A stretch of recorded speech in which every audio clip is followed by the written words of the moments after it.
Buenas tardes, chicos. El día de hoy tenemos la ponencia de enfermedades exantemáticas a cargo del ponente Leonardo Tupia Soriano. Él es interno del Hospital Regional Docente Materno Infantil del Carmen, Paz director CPI SOCIMEP y Paz presidente SOCIMEC. Adelante, Leonardo. Iniciando, vamos a ver cuál es la definición de las enfermedades exantemáticas. Tenemos como los exantemas de la infancia son erupciones cutáneas localizadas o generalizadas que pueden ser causadas por virus, bacterias, medicamentos o estar asociados con enfermedades sistémicas, como lo vamos a ver. ¿Qué es lo que debemos explorar cuando vemos un paciente? Generalmente los pacientes que vamos a tener en la práctica clínica van a ser niños o escolares, básicamente. Entonces lo que debemos, hay puntos muy importantes que debemos ver en este tipo de pacientes para poder dar con el diagnóstico, ¿no? Primero, la morfología de las lesiones individuales, ver el patrón de distribución que estas van a presentar, los síntomas prodrómicos y concurrentes, que eso, como vamos a ver en la exposición, nos puede orientar hacia un diagnóstico, las exposiciones conocidas, el enantema asociado, erupción en membranas mucosas, la epidemiología local, que también es muy importante, y los hallazgos de examen físico y aparatos y sistemas que podemos encontrar, ¿no? Ahora, las características de los exantemas, como pueden ver en este cuadro, hay múltiples formas de describir los exantemas, ¿no? Y esto generalmente es un tema muy importante revisarlo en dermatología porque es en esta rama de la medicina donde vamos a poder conocer un poco más de las características de cada uno de los exantemas. Pero acá les dejo básicamente cuáles son los patrones que podemos ver en las enfermedades exantemáticas, ¿no? Ahora, en cuanto a las lesiones cutáneas elementales, lo vamos a tocar súper rápido porque, como les menciono, es un tema más que nada en dermatología y nosotros como estudiantes de medicina de repente no lo vamos a poder diferenciar bien como sí lo puede hacer un especialista, ¿no? Pero debemos reconocer ciertos patrones que también nos pueden orientar al diagnóstico de alguna de estas enfermedades exantemáticas. Entonces, como pueden ver, tenemos las lesiones cutáneas elementales, de las cuales vamos a hablar en algunas de las enfermedades exantemáticas. Puede ser una mácula, una pápula, un nódulo y abón, ¿no? También pues, se puede presentar lesiones como un tumor, las vesículas, pústulas y los quistes, ¿no? Y también pueden haber lesiones secundarias, ¿no? Como las costras, como vamos a verlo más adelante. Todo esto voy a compartirlo a los chicos de SOCIMEC y para que puedan tener las diapositivas si es que desean revisarlas. Ahora, también podemos describir las lesiones de acuerdo a la enfermedad en la cual estamos sospechando, ¿no? En la literatura nos menciona que podemos mencionar como un patrón morbilliforme, si es que es similar al sarampión, rubeoliforme, similar a la rubiola, escarlatiforme, si es similar a la escarlatina, o urticarial, si es que es similar a la urticaria. También podemos mencionar, de acuerdo a la forma que podemos evidenciar en ellas, puede ser anular si es que las lesiones tienen forma de anillos, y reticular si tienen una forma de red o de encaje, ¿no? Ahora, este es un tema muy importante porque muchas veces lo han preguntado en exámenes y es importante que lo sepan, ¿no? Tenemos una serie de enfermedades, la mayoría exantemáticas, a las cuales se les ha colocado un número, ¿no? Se puede mencionar la primera enfermedad, segunda enfermedad, hasta la sexta enfermedad. En el PETES que ustedes han dado también, si no me equivoco, les ha tenido una de estas preguntas. Entonces, acá tenemos las enfermedades que se puede mencionar que tienen estas características, ¿no? Ahora, en la siguiente diapositiva les voy a enseñar una mnemotecnia que a mí me ha servido mucho para poder recordar, porque como pueden ver acá, de las 6 enfermedades es un poco complicado acordarnos, ¿no? Si nos viene un examen va a ser un poquito complicado saber cuál es cuál. Entonces, la mnemotecnia que les voy a presentar, que es de una academia de Codex Medic, que la vi en una de sus clases, y se las presento.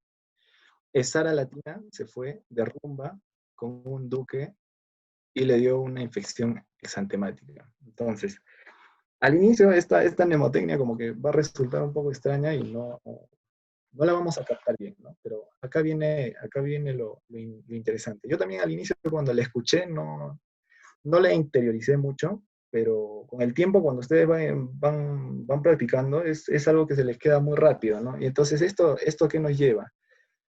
Cuando decimos nosotros Sara latina, entonces Sara estamos hablando de sarampión, ¿no? Entonces tendría que ser la primera enfermedad. Latina de la escarlatina, se fue de rumba, estaríamos hablando de la rubiola. con Duque, que sería la enfermedad de Filato Duque, y le dio una infección exantemática, ¿no? Como podemos ver, esta mnemotecnia nos ayuda para ver las 6 enfermedades que están en discusión en esta exposición, ¿no? Entonces, es una mnemotecnia que les dejo, que de repente practicándola les puede servir para algún examen que ustedes puedan tener a futuro. Ahora vamos a comenzar a hablar del eritema infeccioso, una de las enfermedades exantemáticas. Como ya sabemos, es la quinta enfermedad exantemática. Entonces, la etiología vamos a ver de que es producido por el parvovirus B19, ¿no? Es un virus ADN. El periodo de contagio que vamos a tener en esta enfermedad es 7 días antes del exantema hasta la aparición de esto, hasta la aparición del exantema. La transmisión vamos a ver de que se da generalmente por vía respiratoria. La edad, los pacientes que vamos a tener con este tipo de enfermedad van a ser alrededor de 5 a 15 años, ¿no? En edad escolar. Entonces, el periodo de incubación que vamos a tener es de 4 a 14 días. Y los pródromos, el periodo que ocurre antes de que empiece a aparecer el exantema, vamos a ver de que es un cuadro catarral. Es un cuadro muy parecido al resfriado, pero la característica que va a tener es que no va a presentar fiebre en nuestro paciente. Entonces, en cuanto a la clínica, vamos a ver de que tenemos la fase prodrómica y la fase exantemática, como se ha mencionado.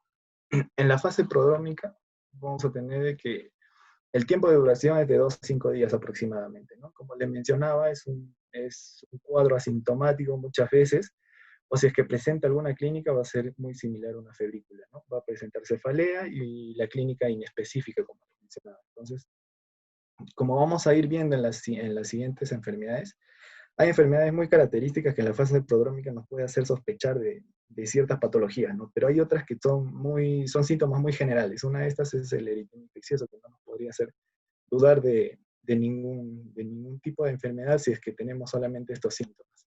Entonces, ¿qué es lo que va a empezar a hacernos sospechar sobre esta enfermedad en la fase exantemática? Es el signo de la bofetada. Esto es muy preguntado, esto sí es característico que en las preguntas les mencionen el signo de la bofetada, lo cual ya nos puede estar llevando al diagnóstico, ¿no? Porque las otras enfermedades no nos hacen este signo.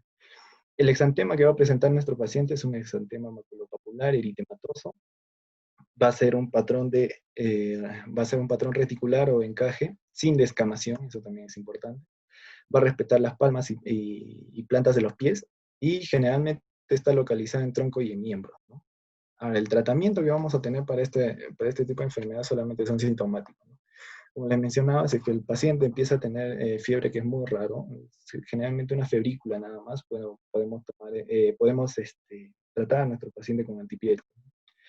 Y las complicaciones que vamos a tener en esta enfermedad, que también es preguntable, lo preguntan mucho, es el hidrofetal, el aborto, el óbito fetal y la aplasia medular que pueden presentar también nuestros pacientes, ¿no? Como pueden ver en esta imagen, tenemos un paciente que a primera vista lo que nos va a llamar la atención es el exantema con el patrón en bofetada, ¿no? Como les mencionaba, las mejillas de nuestro paciente van a estar muy, muy rojitas, por eso se le llama el patrón en bofetada, porque simula como si le hubiéramos dado una bofetada a nuestro paciente.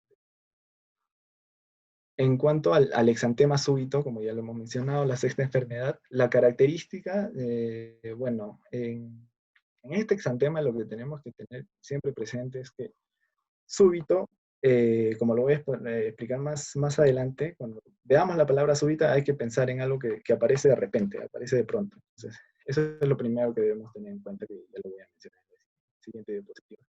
La etiología que vamos a tener, bueno, es un virus, lo produce el virus herpes 6 y herpes 7. Lo que quiero que se recuerden, claro, es el virus de herpes 6, porque generalmente aproximadamente el 90% de los casos es producido por el virus herpes 6. Entonces, hay que tener en cuenta eso. El periodo de contagio no está precisado. La transmisión va a ser vía respiratoria, como muchas de las enfermedades exantemáticas. La edad en la que se va a presentar esta enfermedad es pacientes de 6 meses a 2 años, ¿no? Básicamente en pacientes lactantes, cosa contraria a lo que hemos presentado en el anterior exantema, ¿no? El periodo de incubación va a ser de 7 a 10 días, es muy variable.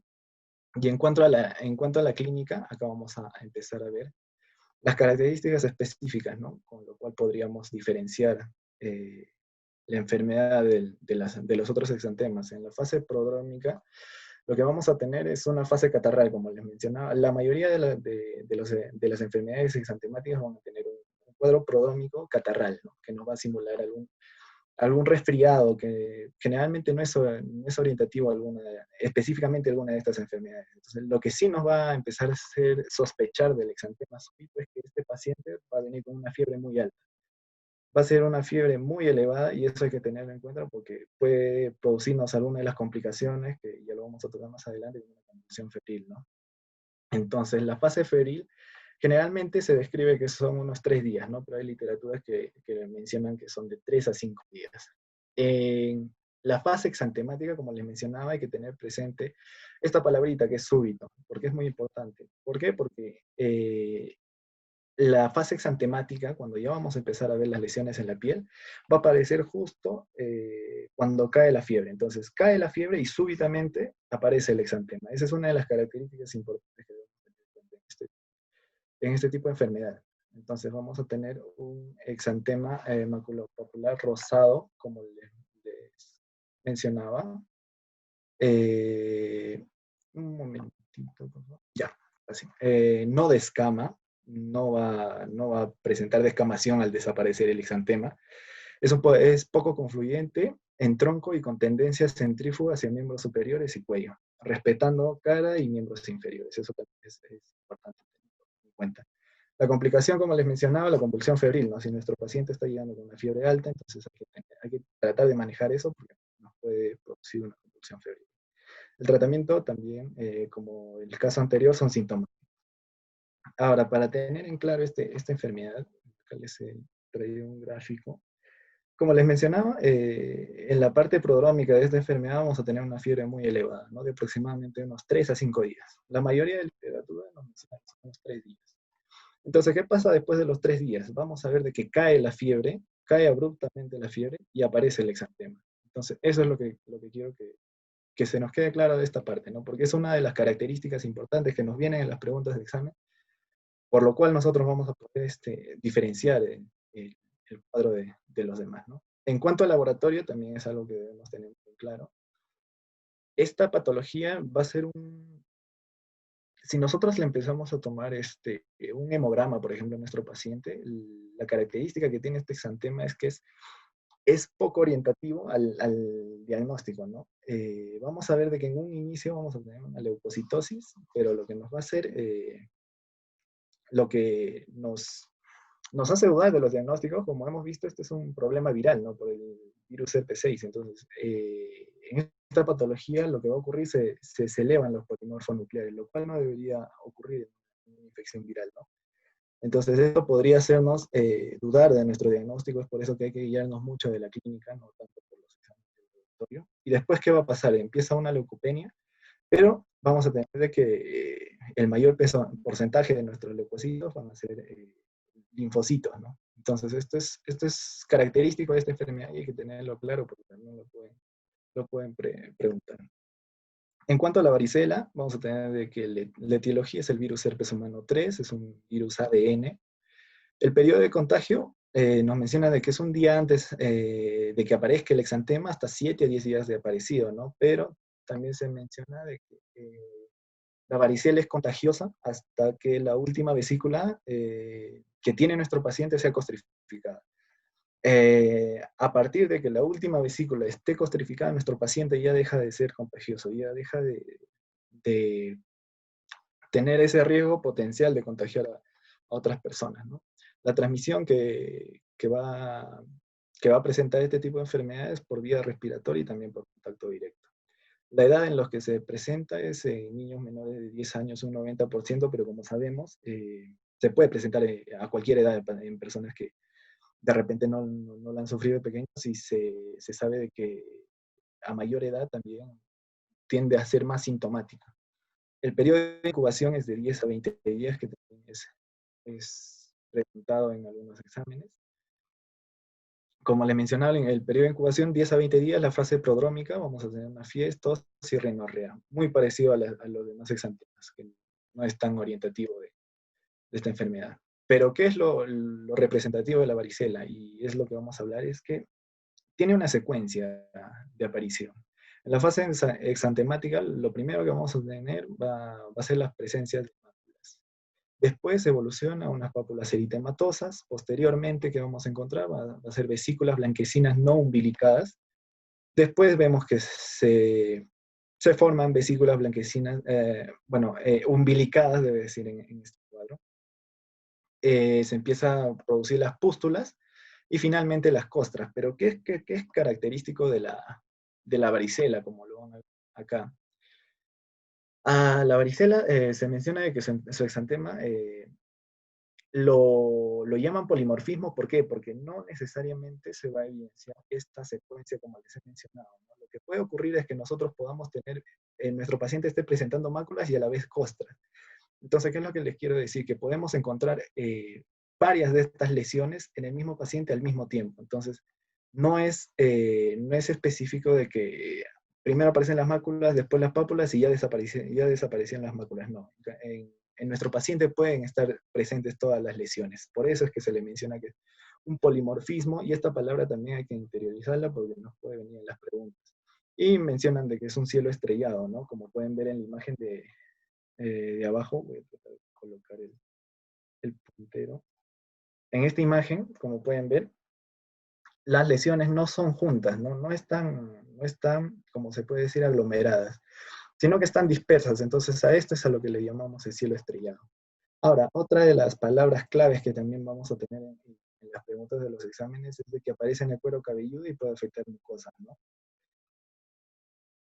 Las complicaciones que podemos tener en la varicela es el síndrome de Reye, que generalmente se da por el uso de aspirina, ¿no? Se menciona de que debe evitarse el uso de aspirina en la varicela porque nos puede causar este síndrome. Después la sobreinfección bacteriana, como puede ser una neumonía, y lo que también se pregunta es la encefalitis, cerebelitis y la ataxia cerebelosa, que también puede ocurrir como una complicación, ¿no? El tratamiento, como les mencionaba, deben ser sintomáticos y evitar la aspirina. Y también se menciona que se le puede dar a nuestro paciente ciclovir solo si es que nos encontramos a 24 horas de aparecido el exantema. Si es que es después de esto, hay literatura que menciona incluso que se puede dar hasta 3 días, pero lo recomendable es hacerlo dentro de las primeras 24 horas. El tema de prevención para esta enfermedad, bueno, existe la vacuna y también se puede administrar la inmunoglobulina para estos pacientes. Ahora continuamos con el sarampión. Como sabemos, la mnemotecnia que hemos hecho de Sara latina, que ya les mencioné, entonces Sara sería sarampión, la primera enfermedad, ¿no? La etiología es un paramyxovirus de tipo ARN. El periodo de contagio que vamos a tener es de 3 a 5 días antes de que aparezca el exantema, hasta 3 a 5 días aparecido el exantema. La transmisión por vía respiratoria o contacto directo también. Y el periodo de incubación va a ser de 8 a 12 días. En cuanto a la fase prodrómica de sarampión, vamos a tener de que se produce en 3 a 5 días. Lo que vamos a encontrar es una fiebre moderada, pues puede padecer rinitis nuestro paciente, como le he mencionado, puede ser un cuadro gripal. Y lo que es característico de esta etapa es una conjuntivitis fotofóbica, ¿no? Que vamos a ver que con la siguiente, que es contrario a lo de la rubiola, ¿no? La rubiola va a presentar una conjuntivitis sin fotofobia. En cambio, sarampión es una conjuntivitis fotofóbica. Ahora, esto también es característico. Esto es, lo preguntan mucho en los exámenes, las manchas de Koplik, ¿no? Hay que asociar, cuando leamos manchas de Koplik, a sarampión. Que como pueden ver en esta imagen, las manchas de Koplik son unas manchas blanquecinas en la mucosa subyugal, y generalmente está opuesta a los molares inferiores, ¿no? Entonces, como pueden ver, no sé si se ve claramente, pero en la siguiente diapositiva vamos a tener una imagen más clara. Acá hay unos puntitos blancos que están en la mucosa subyugal. Entonces, estas son las manchas de Koplik. Muy diferentes a las manchas de Forsheimer que les voy a mencionar en rubiola, que no aparecen en este sitio, ¿no? Ahora, la fase exantemática que vamos a tener es de 6 a 10 días. Va a aparecer, el exantema va a ser maculopapular, eritematoso, morbilliforme. Y lo que tenemos que llevarnos de acá también es que el sarampión, justamente la mnemotecnia, es que todo va a ir con on, o sea, va a tener un fiebrón. A lo que nos referimos es que es una fiebre alta, va a tener tendencia descendente y centrífuga, no va a blanquear a la presión, la afectación puede también causar lesiones palmoplantar, y la descamación se va a producir al desaparecer el exantema, se va a producir una descamación fina, ¿no? Lo que se conoce como fibrosis. La distribución del exantema, vamos a ver de que generalmente se va a generalizar en todo el cuerpo al tercer día y va a desaparecer aproximadamente al quinto día. Como les mencionaba, acá podemos ver un poquito más amplia las lesiones que se les ha mencionado, las manchas de Koplik. Acá también las podemos ver, son lesiones blanquecinas que van a estar en la mucosa subyugal. La complicación del sarampión generalmente es la otitis media aguda, la neumonía, la panencefalitis subaguda de Dawson, que también suelen preguntar, y en el tratamiento vamos a tener la presencia de sintomáticos, y hay literaturas que recomiendan la administración de vitamina A, ¿no? Lo pongo dentro de signos de interrogación porque hay otras literaturas que no lo recomiendan, entonces es un tema controversial. La prevención, como sabemos, también está la vacuna. Ahora vamos a tocar el tema de la rubiola, que llega a ser la tercera enfermedad, la etiología del togavirus, que es un virus ARN. El periodo de contagio se va a producir 7 días antes de la aparición del exantema, hasta el tercer día. Entonces la transmisión va a ser de vía respiratoria, y el periodo de incubación, que esto también es preguntado, de 10 a 20 días, hay que tenerlo bien presente. En la fase prodrómica vamos a tener que generalmente dura de 1 a 2 días, y como les mencionaba, muy distinto al sarampión, la rubiola sí presenta una conjuntivitis. La rubiola presenta la conjuntivitis sin fotofobia, ¿no? Que es muy distinto al sarampión, que como lo hemos mencionado, va a presentar una conjuntivitis con fotofobia. Entonces esto también hay que tenerlo claro. Ahora, en el examen clínico, ¿qué es lo que nos puede hacer sospechar de rubiola? Es este dato que les estoy colocando de adenopatías dolorosas retroauriculares, cervicales, posteriores y suboccipitales. Ahora, con esto no quiero mencionar, quiero que quede claro esto de que en los otros exantemas también se puede presentar adenopatías, pero es característico de la rubiola que se presenten retroauriculares. Entonces, generalmente esto es lo que preguntan también en los exámenes. Te colocan un caso clínico y te van a mencionar adenopatías dolorosas retroauriculares. Entonces, esto nos guía al diagnóstico de rubiola. En cuanto a otro dato que podemos encontrar es las manchas de Forchheimer, ¿no? Como les mencionaba. Ahora, como podemos ver en la imagen, las lesiones son puntitos rojos que se van a encontrar en el paladar blando, ¿no? Muy diferente a las manchas de Koplik que les mencioné en el cuadro anterior, ¿no? La distribución generalmente generaliza el primer día y desaparece el tercer día. Es mucho más rápida que sarampión. Generalmente estudiamos el sarampión con la rubiola juntos, ¿no? Porque tiene muchas diferencias entre ellas que nos pueden ayudar a dar al diagnóstico. Entonces, la fase exantemática generalmente dura 3 días, como les mencioné. El exantema que va a presentar nuestro paciente es maculopapular eritematoso, muy parecido a los demás exantemas, como les mencionaba. Es por eso que tenemos que guiarnos mucho de la clínica, de los antecedentes, hacer una anamnesis. Va a ser confluente en la cara, respeta palmas y plantas, la descamación al desaparecer va a ser fina, furfurácea, y la complicación que vamos a tener va a ser la artritis, encefalitis y la trombocitopenia, ¿no? Hay que tener en cuenta también de que se puede producir la rubiola congénita, que es que produce la tetrada de Greg, ¿no?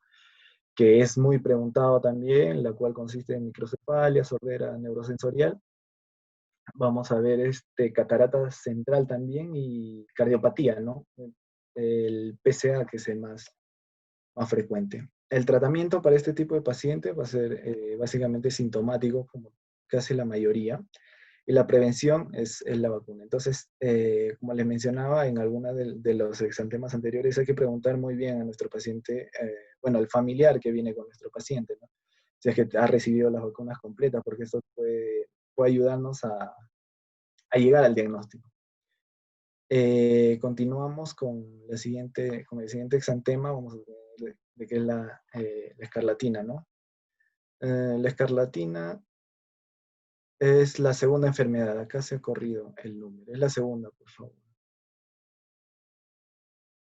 Ahora, en cuanto a la etiología, vamos a ver de que es de causa bacteriana, ¿no? Vamos a tener acá la presencia del Streptococcus piógenes. El periodo de contagio se da hasta 24 horas después del tratamiento, ¿no? Este tipo de exantema puede ser contagioso hasta 24 horas después del tratamiento, ¿no? O sea, nosotros le empezamos a administrar el tratamiento a nuestro paciente y 24 horas después podemos tener la seguridad de que ya va a dejar de ser contagioso. La edad más frecuente que se va a presentar esta enfermedad es de 5 a 15 años, siendo muy rara en menores de 3 años, pero se puede dar, pero es muy raro. La transmisión va a ser por vía respiratoria, va a tener una incubación de 1 a 7 días, y las características, como pueden ver en esta imagen, está la lengua frambuesada, también enrojecimientos de la cara y de las axilas, que lo voy a explicar en esta siguiente diapositiva. La fase prodrómica, vamos a tener un inicio brusco con fiebre, nuestro paciente va a estar en mal estado general, va a estar irritable. Podemos ver a la exploración física, se puede encontrar amígdalas hipertróficas, ¿no? Similares a una faringoamigdalitis. Entonces, ¿qué vamos a encontrar también en la fase prodrómica? Una lengua saburral blanquecina, ¿no? Generalmente lo que se va a escuchar es de que hay dos enfermedades que te van a dar la lengua en fresa, ¿no? Que ya lo voy a mencionar también adelante, que es el Kawasaki y es la escarlatina. Entonces, la escarlatina nos produce dos tipos de lengua. En una etapa temprana, lo que se va a producir es la lengua en fresa blanca, ¿no? Como pueden ver acá en la imagen. Esta primera imagen podemos ver que es una lengua saburral, entonces es de color blanco, es por eso que se le llama fresa blanca, y después progresa y nos produce la lengua perémica en fresa roja, ¿no? En cuanto a la fase exantemática, vamos a tener que se produce un exantema micropapular eritematoso palpable, ¿no? Se menciona y está en la literatura de que se palpa mejor de lo que se ve. Incluso se dice de que a nosotros al tocar a nuestro paciente vamos a, a sentir como si estuviese tocando unos poros, ¿no? Se menciona que también puede tener un patrón en piel de gallina, entonces eso es lo que debemos buscar en nuestro paciente. Esta, este exantema sí blanquea la presión y la descamación al desaparecer va a ser gruesa, ¿no? Un dato importante que debemos tener en cuenta. Ahora, eso es muy preguntado, incluso en el examen de salud del año pasado vino las líneas de Pastia, justo nos hablaba de la escarlatina, nos colocaban un caso clínico y nos mencionaban sobre la línea de Pastia. ¿Y qué son las líneas de Pastia? Como pueden ver acá, es la coloración rojiza, generalmente se produce en las flexuras, ¿no? De las extremidades. Entonces, como podemos ver, este es el codo. Entonces, en la flexura lo que podemos ver es unas líneas color rojo, ¿no? Es por eso que en la imagen anterior también se ve una coloración roja en las axilas. Y la fase de Filatov. La fase de Filatov, ¿en qué consiste? Que va a respetar el surco nasogeniano, ¿no? Como podemos ver, nuestro paciente puede estar muy rubicundo en toda la cara, pero va a respetar el surco nasogeniano. Como podemos ver acá en esta parte, no hay alteración del color. Entonces, eso también es un patrón que nos puede guiar al diagnóstico. Las complicaciones, que puede ser una fiebre reumática, una glomerulonefritis post-estreptocócica, como hemos mencionado, la etiología es bacteriana, entonces no puede producir todo esto. Y el tratamiento, al ser una causa bacteriana, entonces debemos tratarlo con antibióticos, ¿no? Con penicilina o podemos tratarlo también con toxicity. En cuanto a la enfermedad mano-pie-boca, es un tema que no es muy preguntado, pero vamos a tocarlo acá rápidamente. La etiología es el Coxsackie-A. La transmisión por vía respiratoria, los pródromos que podemos encontrar en este paciente es una rinofaringitis. El exantema tiene características de vesícula umbilicada y la distribución, como su mismo nombre lo dice, es mano, pie, boca, ¿no? Generalmente se encuentra en estos lugares nada más, como podemos ver acá en las imágenes. Tenemos la afectación de las manos, del pie y de la boca. La complicación que generalmente presenta esta enfermedad es la sobreinfección bacteriana. Y el tratamiento, como les mencionaba, en la mayoría de los exantemas es un tratamiento sintomático. Ahora, en cuanto a la enfermedad de Kawasaki, que últimamente lo han estado mencionando mucho por el tema del coronavirus, debemos tener en cuenta de que es una vasculitis de pequeños y medianos vasos. Entonces, es importante recordar siempre esto. ¿Por qué? Porque nos puede afectar, principalmente esta enfermedad nos va a afectar a las arterias coronarias, ¿no? Entonces, lo que se va a producir es aneurismas múltiples, ¿no? Se menciona de que se puede ver en cuentas de Rosario, como vamos a ver en la imagen más adelante. La etiología es desconocida, no, no hay reportes sobre esta, y generalmente se da en pacientes menores de 5 años. Las características, y quiero que veamos estas imágenes, porque como les mencionaba anteriormente, muchas veces ha pasado, y me ha pasado también, que en algún examen hemos visto lengua en fresa, y rápidamente nos hemos ido a marcar enfermedad de Kawasaki, ¿no? Porque generalmente todos dicen ya, lengua en fresa es de enfermedad de Kawasaki. Y hay que tener en cuenta de que no puede así, no es tan exacto así, porque se puede presentar en otra patología, como les mencionaba, que es la escarlatina. Entonces, ¿cuál es la diferencia? Y que en las preguntas de examen van a ver, es de que hay que recordarnos de que la enfermedad de Kawasaki tengan siempre en mente de que es el niño rojo. Entonces, como pueden ver acá en la imagen, nuestro paciente está rojo, ¿no? Va a tener conjuntivitis, va a estar muy rubicundo, y el detalle viene en los labios también. Los labios están muy rojos, la lengua en fresa, como vamos a ver en las imágenes siguientes, y va a tener descamación también en los dedos de las manos y de los pies. Entonces acá tenemos un cuadro un poco más específico de lo que les mencionaba. eh, Podemos ver el diagnóstico, que generalmente es, para dar un diagnóstico de enfermedad de Kawasaki se debe tener la presencia de fiebre alta en al menos 5 días, ¿no? Y 4 de los siguientes criterios que tenemos acá. Es la conjuntivitis, como les mencionaba, va a tener los ojos rojos, puede presentar un rash, un exantema polimorfo, puede presentar edema con o sin eritema en manos y pies, mucosas afectadas, como les mencionaba, la lengua en fresa y en antema, y adenopatías, ¿no? Generalmente se menciona que solamente se va a producir, se presenta una adenopatía mayor de 1.5 centímetros, que es muy diferente a los demás exantemas, ¿no? Y como les mencionaba, la presencia de fiebre alta, más de 5 días. Entonces, estas son las características de la enfermedad de Kawasaki. Hay que tenerlo siempre en cuenta, porque como dato, y espero que les ayude también, les mencionaba que la lengua de fresa nos puede hacer confundir de patología, ¿no? Muchos marcamos Kawasaki de frente, lee el resto del caso clínico. Entonces, otra cosa que nos puede orientar es que siempre en Kawasaki nos van a mencionar los labios agrietados también. Entonces, ese también puede ser un datito que les puede ayudar a dar con el diagnóstico, ¿no? Y como les mencionaba, acá tenemos un poco más de información. Como les digo, se les va a pasar las diapositivas a los que deseen. Y básicamente este cuadro es para que puedan ver acá en la parte superior.